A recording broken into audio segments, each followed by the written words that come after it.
Мен Кабдулина Айнат Бақчанына республикалық кәсіби шеберлер конкурсының цифрлық модельер құзыреттілігі бойынша бас сарапшысы боламын. Бүгін конкурстың бірінші күні басталды. Бірінші күнінде біз 2 модуль бойынша жұмыс жасайтын боламыз. Бірінші модуль 3D өлшем алынды.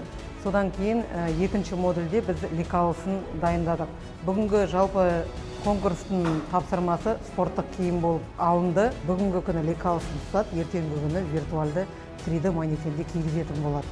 Сол кезде өздерінің материалдарын таңдай алады, визуалны көріп, қандай принттер беретінін, түстер беретінін сол арқылы көруге болады. Мен Жазира Ерғалиқызы, Ұлытау облысы Жезқазған қаласынан осы республикалық цифрлық модельдеу құзыреттілігі бойынша конкурсқа қатысып отырмын. Енді бұл конкурста бірінші кезеңде жаңа бізде 3D өлшем алу болды. Енді біз қазір конструирование, моделирование бойынша киім құрастырып жатырмыз. Енді осы конкурс бізге өзіме қатты ұнап жатыр. Бәрі әділ, жақсы өтуде.